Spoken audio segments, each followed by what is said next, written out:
नमस्कार, आपका अखबार के YouTube चैनल पर आपका स्वागत है। मैं हूं प्रदीप सिंह। दो खबरें बताऊंगा, एक दिल्ली में घटित हुई देश की राजधानी में और एक सुदूर पश्चिम में गोवा की राजधानी पणजी में। दोनों खबरें बताने के बाद एक सवाल उठाऊंगा और उस सवाल पर चर्चा करेंगे। तो खबर ये है, पहली खबर दिल्ली राजधानी से, वो ये है कि संसद के नए भवन के ऊपर छत पर, शिखर पर जो है एम्बलम, जो प्रतीक चिन्ह है, जो राज्य चिन्ह है, उसका उद्घाटन किया प्रधानमंत्री नरेंद्र मोदी ने। उस पर बड़ा बवेला मचा हुआ है।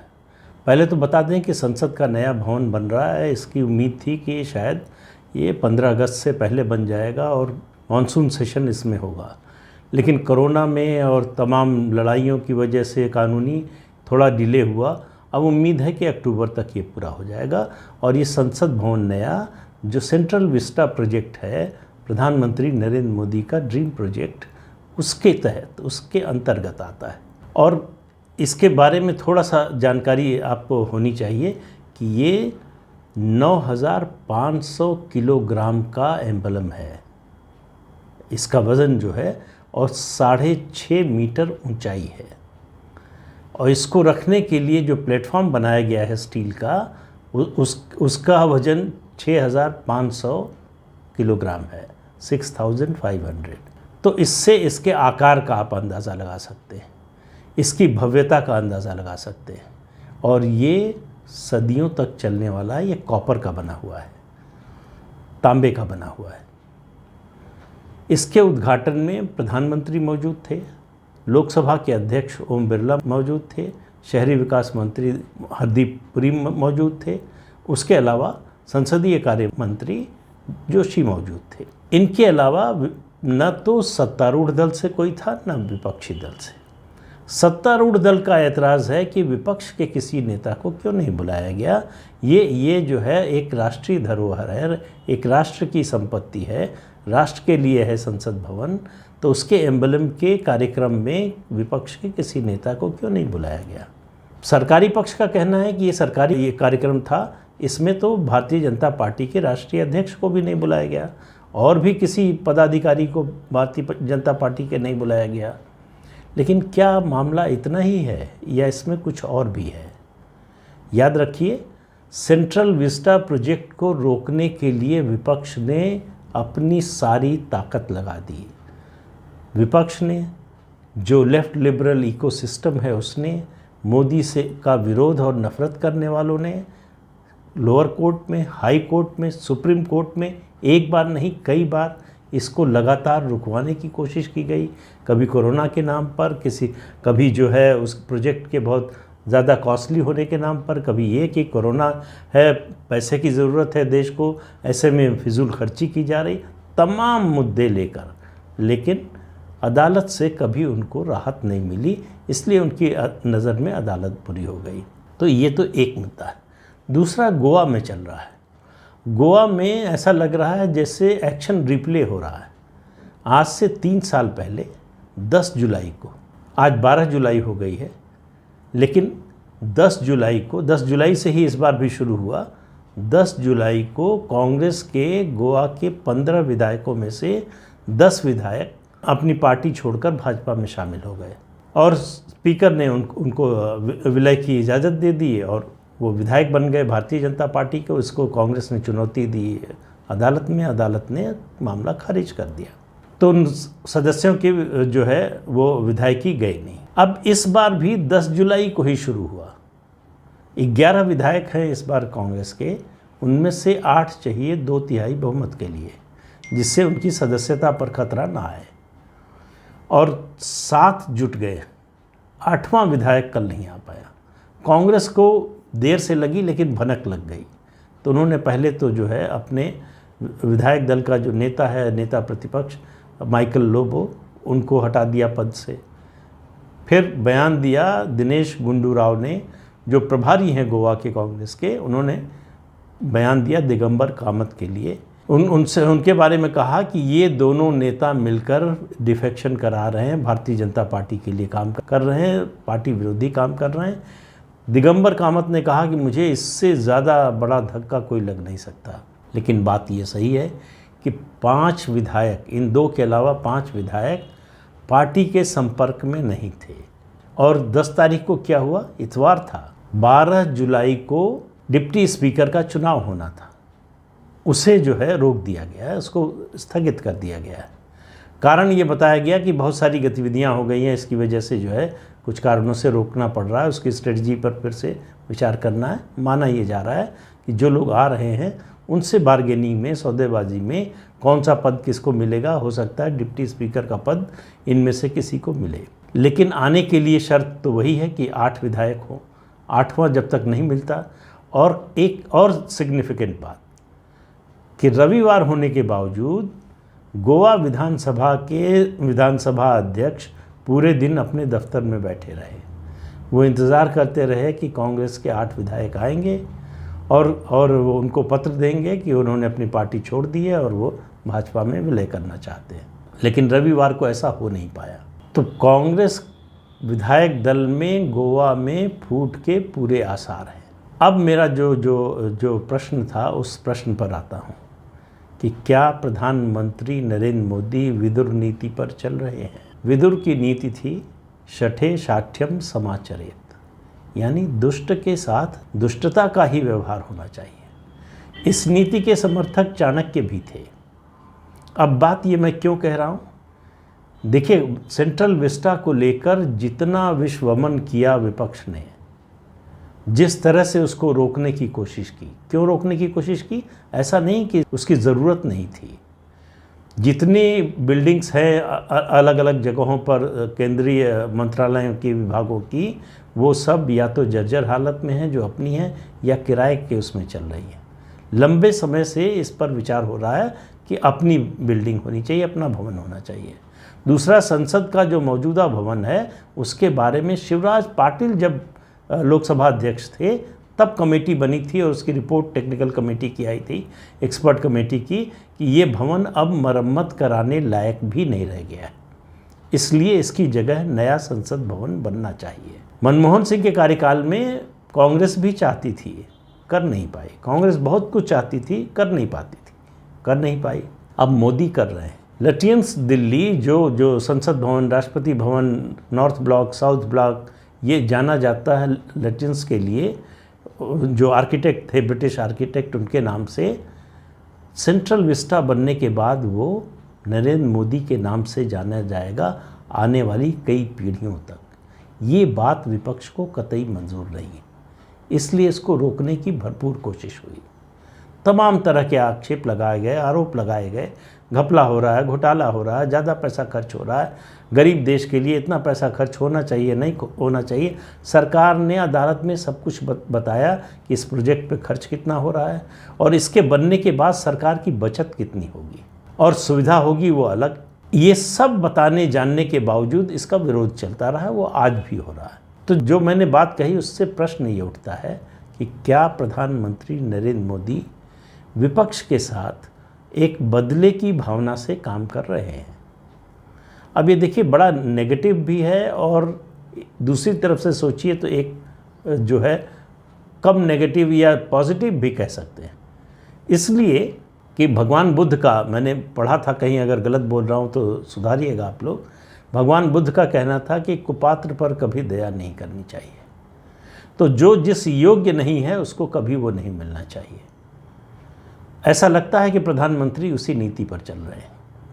सेंट्रल विस्टा प्रोजेक्ट का, नए संसद भवन का जिस तरह से विरोध किया विपक्षी दलों ने, उसके बाद उनको बुलाना ये पाखंड से कम नहीं होता कि आप चाहते नहीं हैं, आप जानते हैं कि ये इसके विरोध में थे, ये नहीं चाहते थे कि बने, फिर भी उसमें बुला रहे हैं। क्यों बुला रहे हैं?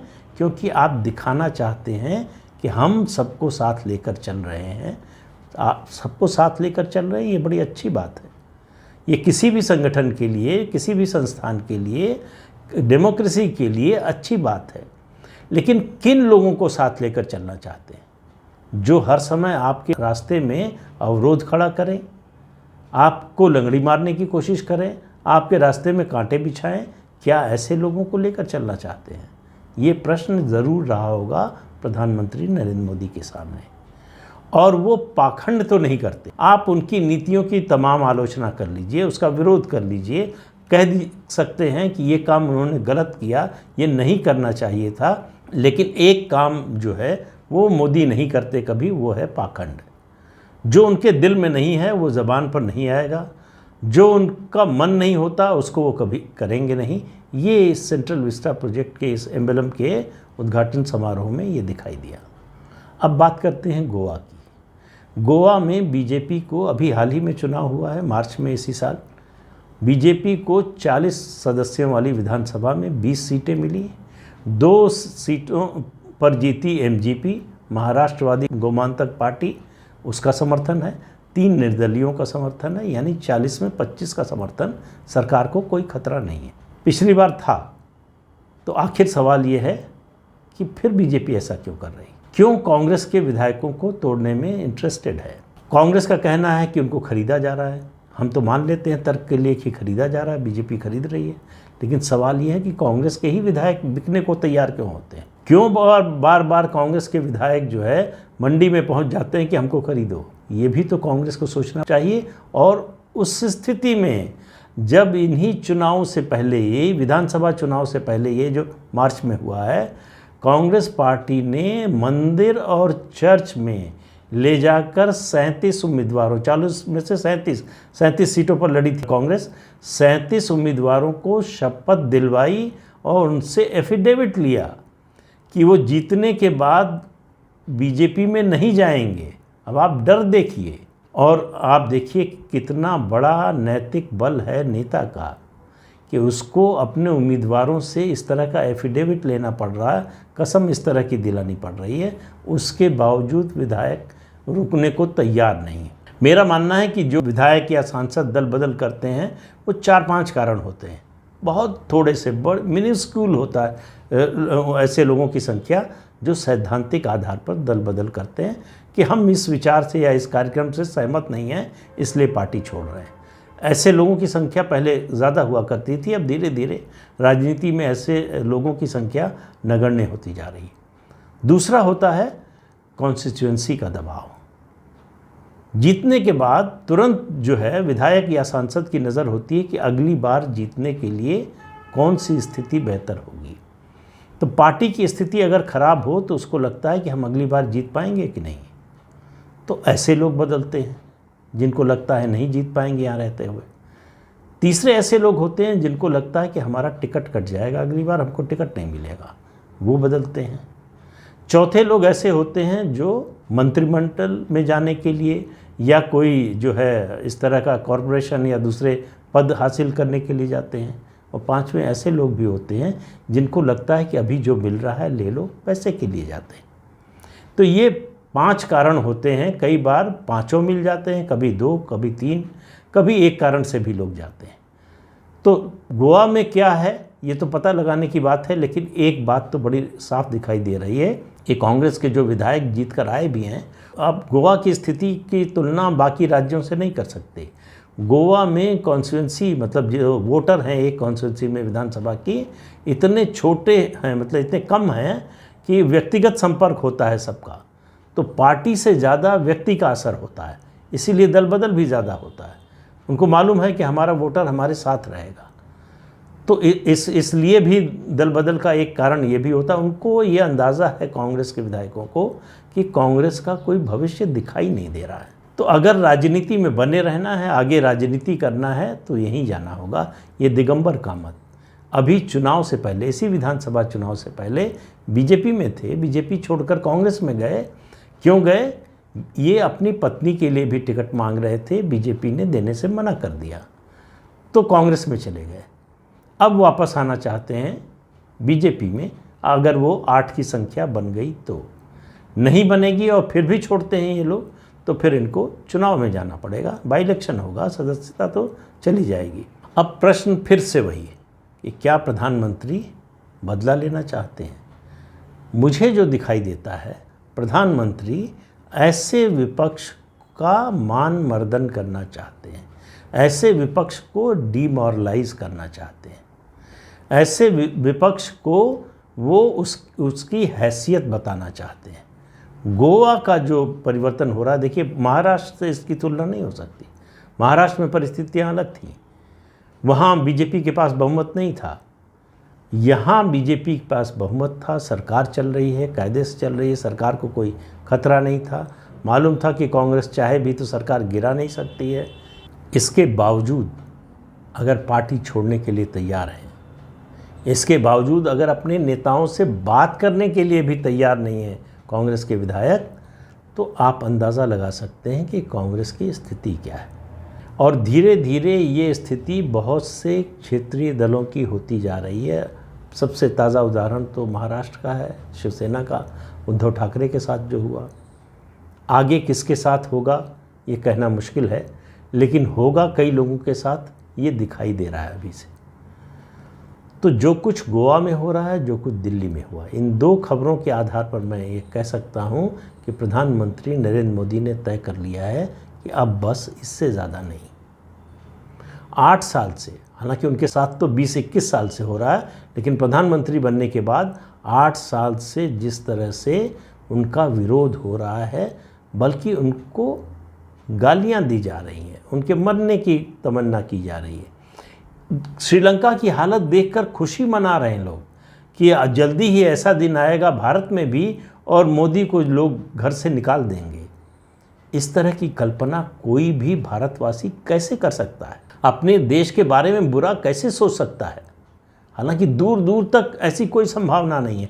मान लीजिए कि होती भी ऐसी आशंका, फिर भी ये कल्पना करना, ये मानसिक रूप से बीमार लोग ही कर सकते हैं। स्वस्थ मन का आदमी, स्वस्थ दिमाग का आदमी इस तरह से नहीं सोच सकता। तो ऐसे लोगों के साथ क्या होना चाहिए मुझे नहीं मालूम है। मैं इस पर कोई टिप्पणी नहीं कर सकता कि ये सही हो रहा है या गलत हो रहा है। ये हमको, आपको, सबको सोचने की ज़रूरत है कि क्या इसके अलावा कोई रास्ता नहीं रह गया था, या ये रास्ता ही ठीक है, या इसके अलावा कुछ होना चाहिए था। इन सब पर हम सब लोगों को विचार करना चाहिए। इसी से डेमोक्रेसी मजबूत होगी। तो इस अंक में इतना ही। अगले अंक में फिर मिलेंगे किसी नए मुद्दे के साथ। तब तक के लिए इजाज़त दीजिए। आपसे अनुरोध है कि चैनल देखिए, शेयर कीजिए, लाइक कीजिए और सब्सक्राइब ज़रूर कीजिए। नमस्कार।